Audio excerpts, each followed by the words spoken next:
In the run-up to Egypt's first post-Mubarak presidential election, confusion abounds over the rules and the actual rulers. Protests and press conferences this Wednesday in Cairo to denounce the confirmation on appeal of the disqualification of 10 out of 23 candidates for president. Not too many people there in Tahrir Square. Those barred from running range from the officially anointed Muslim Brotherhood candidate to Hosni Mubarak's longtime intelligence chief, Omar Suleiman.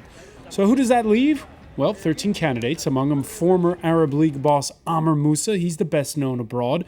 Among the rest, 3 or more or less charismatic moderate Islamists, 4 different liberal candidates, a former Mubarak Prime Minister, Ahmed Shafiq, and more. We're going to look at the fallback position of some of those who are disqualified, most notably the Muslim Brotherhood and the hardline Salafists.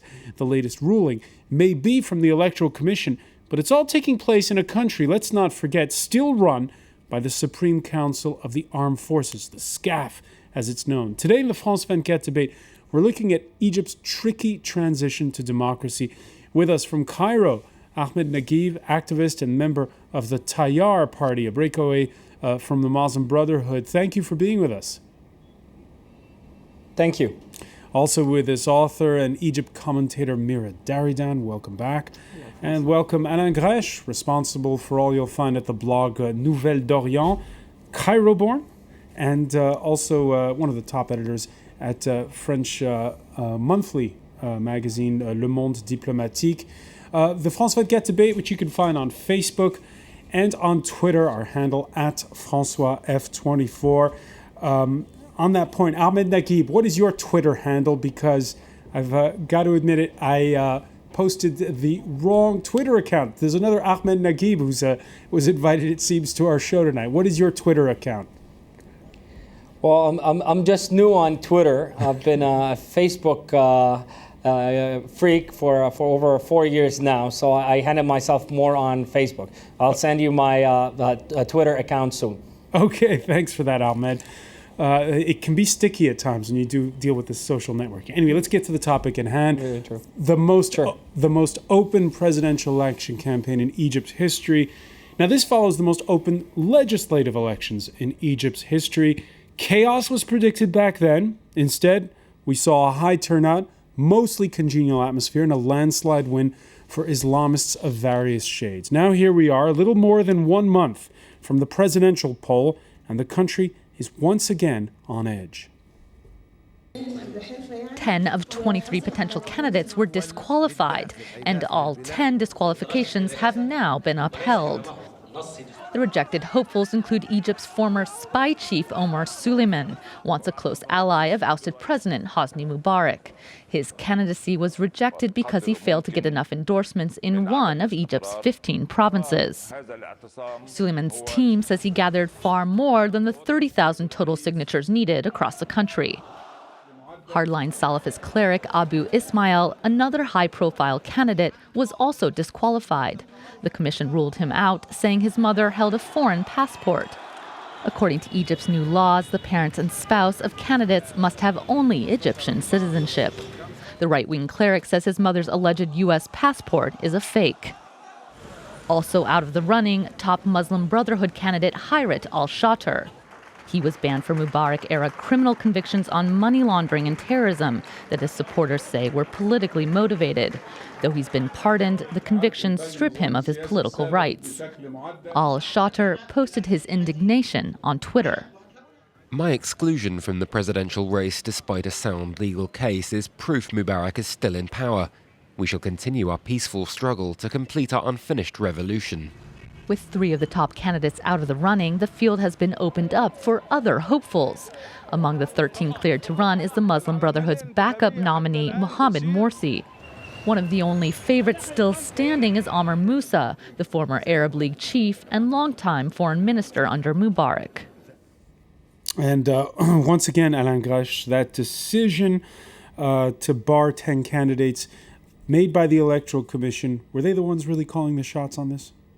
It's difficult to know. I mean, in Egypt today, who is making the decision. But in any case, even without this candidate, there will be quite a lot of different trends and different candidates present. And I think the political discussion will be wide open. The problem is not so much the election, but what will be the power of the president?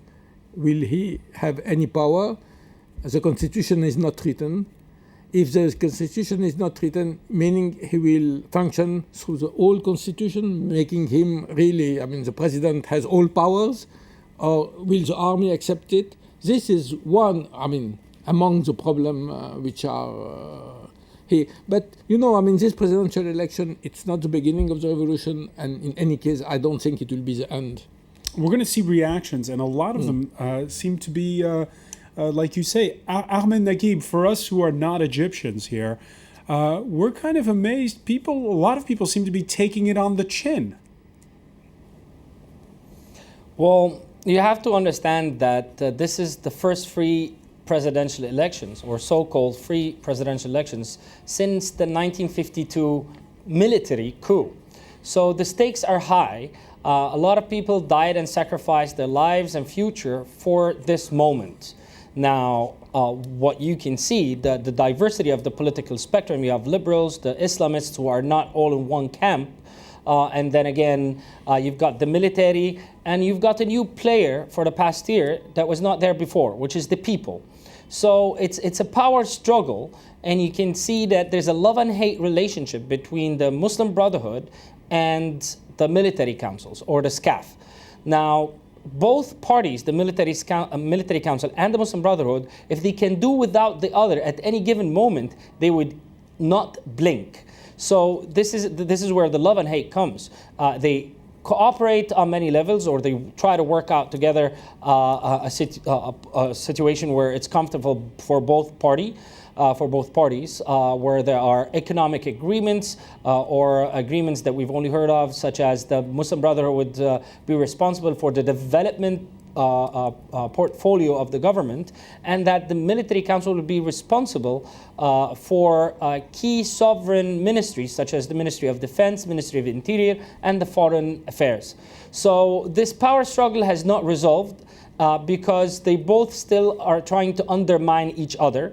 And the revolutionary movements, as well as opposition parties, do not want a militarized state. There's a deep militarized state since 1952. All key institutions are headed by retired generals, starting from the municipal heads and the mayors and the governors are all retired generals. So we're talking about a militarized state here. So to deroot this militarized state, it's not just going to take an uprising. It's going to take more. Now, the Muslim Brotherhood is a non-confrontational institution by design. It has revoked violence since the late 70s and has no intention to get into a militant action if the presidential election is rigged. Of course, there's Article number 28, which was part of the Constitution that came as a result of the referendum on the 19th of March in 2011. Now, this article says that nobody can revoke the verbal announcement of the chief of the Electoral Commission. If he announces anyone else but the real winner, then this person that was announced becomes the president. And there is no legal revoking of this announcement. Okay, those only one thing. Go ahead. The only one thing is? It means one thing, that there's a great risk that the military council has the intention to rig the election in favor of one of its candidates. Okay, so let's hear the Muslim Brotherhood's officially sanctioned candidate reacting earlier this Wednesday against the ban and lashing out at the military. The SCAF does not truly intend on going through with the real transfer of power. Maybe they want a president on their side who will later on, along with SCAF, bring a government that will report to them. So we're not going through the real change which the revolution desires and which the people revolted for. The rough and tumble of Egyptian politics, lots of conspiracies, lots of second guessing. In this case, you just heard what the Muslim Brotherhood's man said. You heard Ahmed Naguib talk about a love-hate relationship, a kind of a poker game. Do you agree? Well, I cannot disagree with Ahmed Naguib saying that each one, be it the Muslim Brotherhood or the SCAF, would very much like to see life without the other one. But I need to remind you all that there's a third party. There are the liberals that would very much like to see life without either the Islamists or the SCAF. And we cannot just discard this. Second thing. Well, they didn't fare very well in the legislative elections. Well, unfortunately, they didn't fare as well as we hoped, because there was besides the Muslim Brotherhood, we saw appearing a new bloc, which is the Salafi bloc, more than 20% of the voters, which nobody seemed to expect, except that the SCAF being in power and people like Omar Suleiman knowing the minds and whatever you eat night, morning and day, they should have known that this would happen. In a 70 to 80% landslide, they should have known. And why on earth they chose to do the legislative elections, if they feared that, I cannot make up, except to get us each of these parties eating at the other during the future elections, presidential. Alain Gresh? I'm not sure there is any possibility of a real strategic agreement between the Muslim Brotherhood or even the Islamists and the army. For many reasons, history is part of what, but also we must accept the fact that the Islamists are quietly divided. I mean, Abu Ismail, who was a candidate of the Salafis, I mean, the most right-wing in some way, was also the man who was really involved in the revolution. I mean, he was in Tahrir against the position of many Salafists during all the revolution, and he has perhaps one of the strongest anti-military speech. The Muslim Brothers themselves are divided. The decision to put a candidate was taken by half the Majlis al-Shura. It was the first time in the history of the Muslim Brothers, and that there was this division, and I think they are really divided. I mean, people inside support Abu al-Futuh. There are conflict. So I'm not sure that we are in a landscape which is changing rapidly. And it's not a landscape only between Islamist and liberal. It's much more complicated than this. And I agree, there is a revolution. Meaning, and a part of the Islamists are also part of the revolution. People don't want to go back. And I don't think anybody, even the military, will be able to bring the country back to what it was before the revolution. All right, but let's pick up on Myra's point here.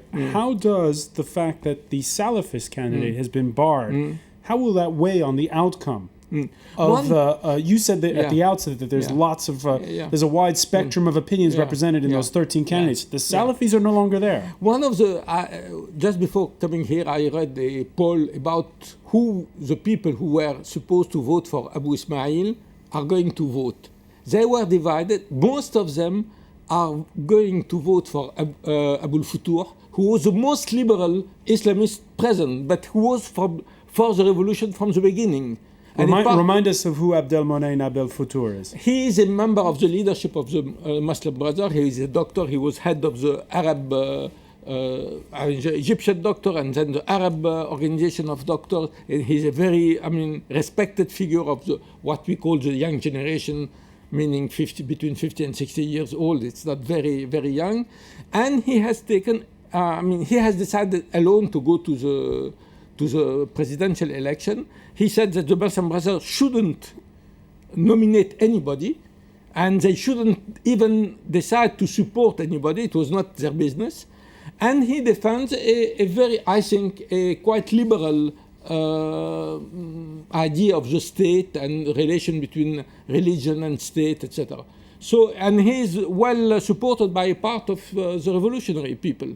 So, the fact that people who were supposed to vote for Abu Ismail, who is a Salafist, decided to vote for him, show us that it's not only the question about Islam or how you read Islam or a very reactionary way of reading Islam or not. It's also about the revolution. It's also about the army. It's also about social changes, because Abu Ismail has a very, very anti-liberal,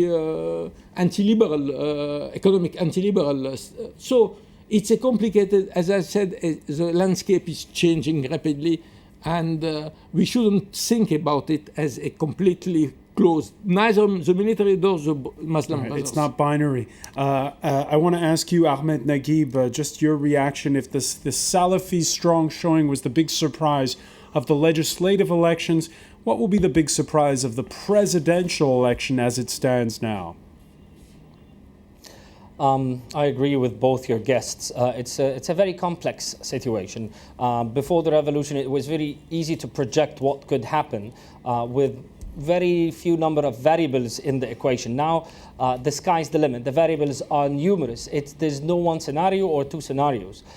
And nothing really shocks us anymore. We've almost seen it all. However, you have to take into consideration that the balance of powers right now is between Amr Moussa, Abu al-Futuh, and Morsi.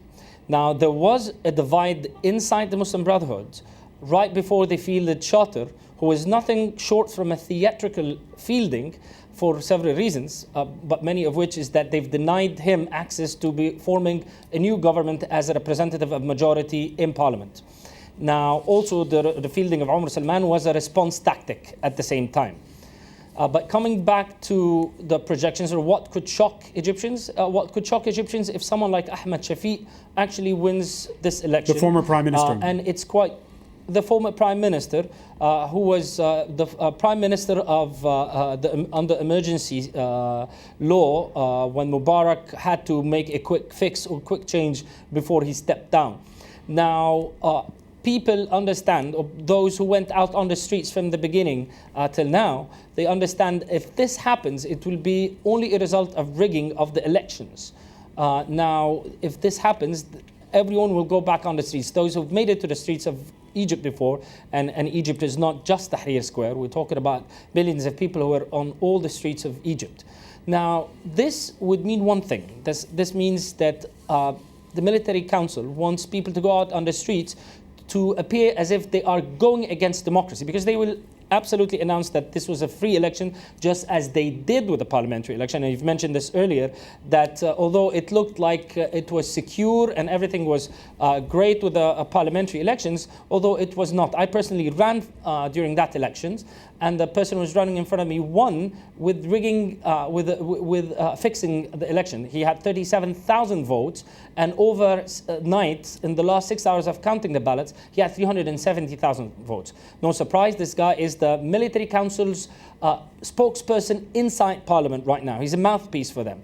Now, this is possible. We've seen this. They've made so many cases inside parliament of flawed or fraud results, so that they can pull this election, this results when they need, and so there's still so that the military can do without it completely. So there's still the fear of the election being hijacked. When we come back, we're going to take a look more in detail about where this now leaves. And you were mentioning it a moment ago, the Supreme Council of the Armed Forces. Stay with us. It's the France 24 debate.